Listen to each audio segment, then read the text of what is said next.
ஸ்ரீமன்னாராயணா நாராயணா ஸ்ரீமன்னாராயணா நாராயணா ஸ்ரீமன்னாராயணா நாராயண பட்டதிரி உருகும் பரமனா நலம் தரும் நாராயணீயம் அருள் வழங்குமே தினம் நம்மை காக்குமே.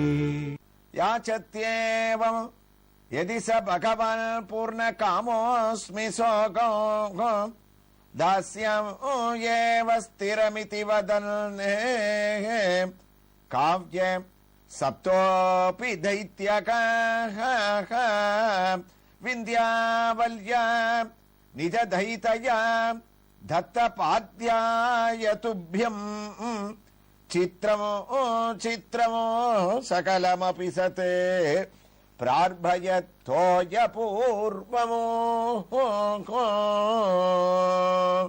நாராயணியத்தினுடைய 31வது தசகத்துல நாராயண பட்டத்திரி எம்பெருமான் வாமனனாக அவதாரம் பண்ணி மகாபலி சக்கரவர்த்தியினிடத்துல தேவதைகளுக்காக 3 அடி மண்ணை யாச்சகமா கேட்டுண்டு மகாபலியும் தன்னுடைய குருவான சுக்கராச்சாரியார் கொடுக்க வேண்டாம், வந்திருக்கவன் பகவான்னு சொல்லி கூட கையில தீர்த்த பாத்திரத்தை எடுக்கிறான்.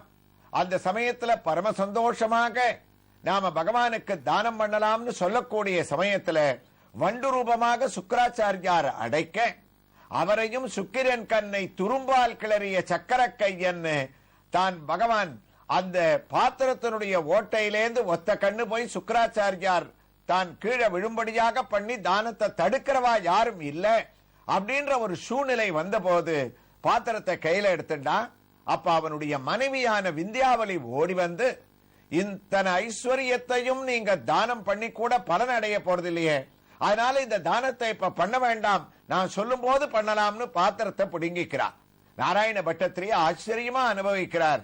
அப்ப மகாபலிக்கு, அம்மா நான் உன்னை என்னுடைய தர்ம பத்தினி நினைச்சனே, உனக்கு கூடவா இந்த ஐஸ்வர்யத்துல ஆசை விடல, நீ கூடவா இதை தடுக்கிற, யார் வந்து தானத்தை வாங்க வந்திருக்கான் தெரியுமா, ஒண்ணு நீ தெரிஞ்சுக்கோ, இந்த கை இருக்க நம்ம எதிர கையேந்து நிக்கக்கூடிய கை இருக்க சாமான்யமான கை இல்ல விந்தியாவலி, உலகத்தை எல்லாம் படைக்கக்கூடிய ஒரு கை.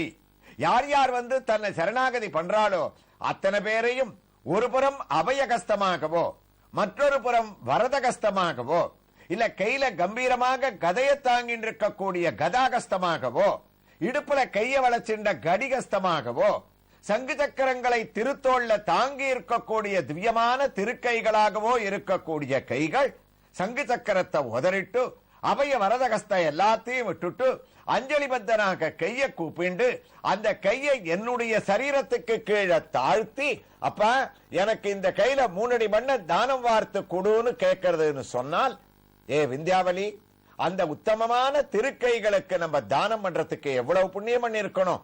100 அஸ்வமேத யாகத்தை நான் முடிக்க போறேன், அது பண்ண பலனாவோ என்னமோ தெரியல, என் கை மேல இருக்கு, எல்லாருக்கும் எல்லாத்தையும் அளிக்கக்கூடிய வாமனனுடைய கை கீழே இருக்கு, அப்ப நம்ம எவ்வளவு பெருமையை அடைய போறோம். ஐஸ்வர்யம்ன்றது உலகத்துல வரும் போகும், இது கிடைக்குமா, அதனால தடுக்காதே நானா. அப்ப விந்தியாவளி சொன்னா, அதான் நாராயண பட்டத்திரி குருவாயூர்ல ஆச்சரியம் ஆச்சரியம்னு பின்னாடி இந்த ஸ்லோகத்துல ஆனந்த கண்ணீர் விட போற.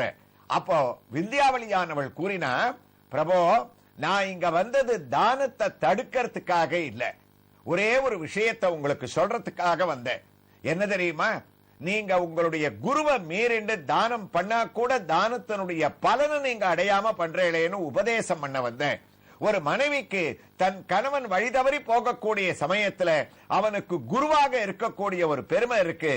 ஒரு தானம் பண்றவன் தானம் பண்றான்னு சொன்னால் அப்ப அவன் தான பலன் எப்ப அடையறான், அவன் கிரகஸ்தனாக இருந்தால், அதாவது கல்யாணமானவனாக இருந்தால் அவன் தன்னுடைய மனைவியை கூட்டு தன்னுடைய வலது பக்கத்துல நிக்க வச்சுக்கணும்.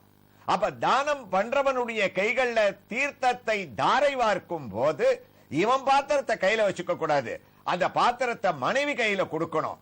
அந்த அம்மா தன்னுடைய கையிலேந்து தன்னுடைய கணவனுடைய கையில தானம் வாங்குறவனுடைய கையில விடுவதற்காக நீரை தாரை வார்க்க தன் மனைவி கையில இருந்து நீரை வாங்கி தானம் வாங்குறவன் கையில அந்த தானத்தை கொடுத்தாத்தான் தானம் பண்ணக்கூடியவன் முழுமையான பலனை அடையறான். ஆனா நீங்க ஏதோ அவசரத்துல பகவானே வந்திருக்கான் இவாவா தடுத்துட்டு இருக்கா, நாம இந்த தானத்தை பண்ணணும்னு அவசரப்பட்டு என்ன கூப்பிடாமையே நீங்க பாட்டுக்கு தானத்தை பண்ணால் அந்த பலன் உங்களுக்கு அடைய போறது இல்லையே. அதனால தான் எந்த ஒரு தானமாக இருந்தாலும், யாகமாக இருந்தாலும், ஹோமமாக இருந்தாலும் கிரகஸ்தன் தன்னுடைய மனைவியை கூட்டு பக்கத்துல நிக்க வச்சுக்கணுமா, அவ கூட இருந்து அந்த தானத்துல பங்கேற்கணும்.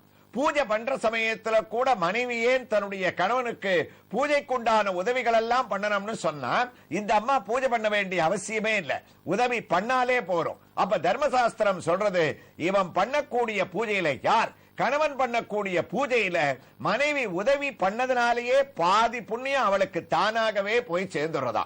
அதத்தான் இங்க வித்யாவளி சொன்ன. அதனால பாத்திரத்தை கொடுங்க, நான் புடுங்கிறது தடுப்பதற்காக அல்ல, நியாயத்தை உணர்த்தி நீங்க தான பலனை அடையறதுக்காகன்னு தான் தன்னுடைய கையால தன்னுடைய மகாபலி கையில தார வார்க்கிறாளாம். நாராயணியத்துல பட்டத்திரி ஆனந்த கண்ணீர் விட்டார். குருவாயூரப்பா, விந்தியாவல்யாக நிஜ தைதயா தத்த பாத்யாய துப்யமோ சித்ரமோ சித்ரமோ சகலமபி சதே பிரார்பயத்தோய பூர்வமோ. குருவாயூரப்பா, இந்த ஸ்லோகத்துல உனக்கு நமஸ்காரம் இல்ல, விந்தியாவலியே நான் நமஸ்காரம் பண்றேன். ஆச்சரியம் ஆச்சரியம், சித்திரம் சித்திரம்னா ஆச்சரியம்னு அர்த்தம். அந்த அம்மாவுக்கு என்னுடைய நமஸ்காரம். இப்படி உயர்ந்த அசுரனுக்கு உயர்ந்த ஒரு தர்ம பத்தினியாக நியாயத்தை எடுத்து சொல்பவளாக வந்திருக்காளேன்னு அவன் தானம் பண்ணக்கூடிய அழகுல விந்தியாவளிய கைய கூப்புறார். தான ஜலம் கீழே விழறது. வாமனன் கையில தான் விழறதுக்காக காத்துட்டு இருக்கார். காத்துட்டு இருக்கட்டும். அதற்குள்ள இப்போது நாம் தரிசிக்க வேண்டிய திருக்கோயில் என்னன்னு நம்ம எல்லாரும் ஆவலாக இருக்கோம். திருக்கோயில் தமிழ்நாட்டில் உயர்ந்த கஷேத்திரமான காஞ்சிபுரத்திலே அமைந்திருக்கக்கூடிய திருப்பாடகம் என்று சொல்லக்கூடிய விஸ்வரூபத்தை அமர்ந்தவாறே மகாபாரதத்தில் எடுத்த கண்ணனுடைய அமர்ந்த விஸ்வரூப காட்சியான பாண்டவதூதனுடைய திருக்கோயிலை நாம் இப்போது தரிசிக்க இருக்கின்றோம். இதோ கோயிலையும் நாம் அடைந்து விட்டோம்.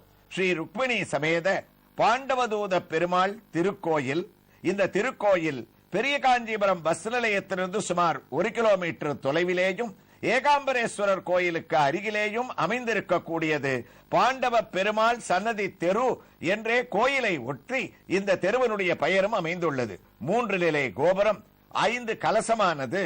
அந்த கோபுரத்திலே காளிங்க நர்தனம், வேணுகோபாலனான கண்ணன் புல்லாங்குழலை தான் வாசித்துக் கொண்டு வலது திருவடியை இடது திருவடி மேல் தாங்கிக் கொண்டிருக்கக்கூடிய சிற்பங்களையும் நாம் தரிசிக்கின்றோம். மற்றொரு புறத்திலே மத்ய தீர்த்தம் என்று வழங்கக்கூடிய அழகான திருக்குளமும் இங்கே அமைய பெற்றுள்ளது. இந்த திருக்குளத்திலே ஜனமேஜயனுக்கும் ஹாரித முனிவருக்கும் பகவான் பாண்டவ தூதனாக திவ்ய தரிசனத்தை அளித்ததாக தலவரலாறானது கூறுகின்றது. திருக்குளத்திலும் பெரிய திருவடியான கருடன் நமக்கு சேவையை அளிக்க இதோ கோயிலுக்குள்ளே நாம் நுழைந்து விட்டோம். அழகான ஒரு பலிபீடம், உயர்ந்து நிற்கக்கூடிய பெரிய கொடிக்கம்பத்தை நாம் வணங்குகின்றோம். இதோ கோயிலுடைய அழகோடு வலம் வருவதற்காக நுழையும் போது அங்கு அழகான ஒரு திவ்ய மண்டபமானது நமக்கு காட்சியளிக்கின்றது. திருப்பாடகம் என்று இந்த திவ்ய கஷேத்திரத்திற்கு பெயர். திருப்பாடகம் என்றால் பாடு அகம் என்று நாம் பிரிக்க வேண்டும்.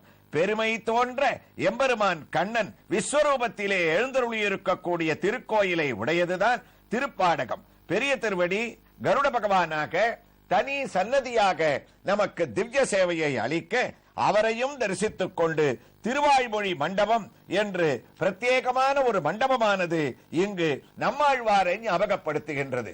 இந்த திருவாய்மொழி மண்டபத்தில் தான் முக்கியமான உற்சவ காலங்களிலே பகவான் ருக்மிணி சத்யபாமா பிராட்டியோடு உற்சவமூர்த்தி இங்கு எழுந்தருளி திருமஞ்சன வைபவங்களை கண்டிருக்கின்றார்.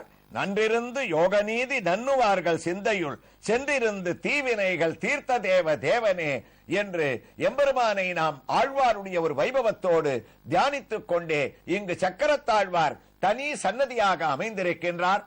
அவரை படமெடுப்பதற்கு நமக்கு அனுமதி இல்லாவிட்டாலும் இங்கு நுழைவாயிலே சன்னதிக்கு முன் தான் சுதை வடிவத்திலே நின்ற திருக்கோலத்திலே அவர் சேவை தருவதும் அதற்கு பின்னால் யோக நரசிம்மரும் இங்கு காட்சியளிக்க சக்கரத்தாழ்வாரோடு இந்த திருக்கோயிலை நாம் வலம் வந்து கொண்டிருக்கக்கூடிய சூழ்நிலையிலேயே குருவாயூருக்கு நாராயண பட்டத்திரி எவ்வாறு விந்தியாவலி தான் மகாபலி மூலமாக அந்த தானத்தை அளிக்கின்றாள் என்பதை சிரவணம் செய்யவும் திரும்பிவிட்டோம். அவரும் அந்த விந்தியாவளி அளித்த அழகை சித்திரம் சித்திரம் சகலமபிசத் பிரார்பய தோயபூர்வம் எம்பெருமானுடைய அந்த உத்தமமான திருக்கைகள்ல அந்த ஜலம் விளையறதுக்காக அப்படி காத்துட்டு இருக்காராம்.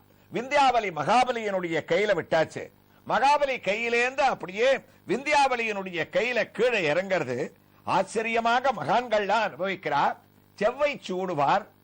அது விழற அழக அந்த ஜலம் விந்தியாவளி, விந்தியாவளி கையிலேந்து மகாபலி, மகாபலி கையிலேந்து வாமனன்னு எப்படி கீழே இறங்குறதுன்னார். விந்தியாவளி என்று விளம்பு பேர் வந்தவோர் மனையால் புனல் வார்த்திட சந்தனான் மலர்த்தாலி நிற்பெய்து கந்தமாமலர் கையினோ பெய்தனர்.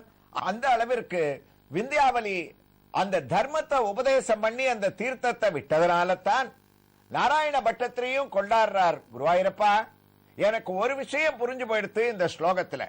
உலகத்துல சாதாரணமாக நீ ஒருத்தருக்கு சேர்த்து வைக்கக்கூடிய சமயத்துல ஒரு கல்யாணத்தை முடிச்சு வைக்கிறேன்னு சொன்னால் தம்பதிகளுக்குள்ள நீ எப்படி தெரியுமா பார்த்து பார்த்து சேர்த்து வைப்ப. கணவனுக்கு மனசு இருந்தா மனைவிக்கு மனசு இருக்காது. இவர் கோயிலாகவே போயிருந்தா அந்த அம்மா கோயிலுக்கே வரமாட்டா. மனைவி கோயில் பூஜைன்னு இருந்தா கணவனால வர முடியாத ஒரு சூழ்நிலை இருக்கும். அவர் பேர்ல தப்பு இல்ல குருவாயிருப்பா, நீ பார்த்து பார்த்து அப்படி சேர்த்து வைப்ப. ஆனா எப்பவாவது நீ பார்க்கடல்ல கண்ணயர்ந்து யோக நித்ரை பண்ற சமயத்துல சில தம்பதிகள் ரெண்டு பேரும் தர்மம் ஒத்து சேர்றது வழக்கம். அப்படி நினைக்கிறேன். இந்த மகாபலியும் விந்தியாவளியும் கல்யாணம் பண்ணிட்ட சமயம் உன்னுடைய செயலையும் மீறி நடந்திருக்கணும். இல்லைன்னா ரெண்டு பேருக்கு இப்படி தர்ம சிந்தனை இருக்காதே. அதனால இந்த ஸ்லோகத்துல உன்னை விட நான் அவரை புகழறது. நிஜ தைதயா தத்த பாத்யாய துப்யமோகம் சித்திரமோ சித்திரமோ சகலம் அபிசத்தே பிரார்பயத்தோய பூர்வமோ அப்படின்னு புகழ்ந்து இருக்கார். குருவாயூரப்பன் காதலியே வாங்கிக்கலையா, அவருக்கு அவசரம். எப்ப அந்த ஜலம் கையில விழும், எப்ப வளரலாம்னு பார்த்துட்டு இருக்கார். பட்டத்திரிக்கு புரிஞ்சுடுத்து. தான ஜலம் விழுந்த உடனே சுவாமி என்ன பண்ணார்னு இந்த ஸ்லோகத்துல தொடருகிறார்.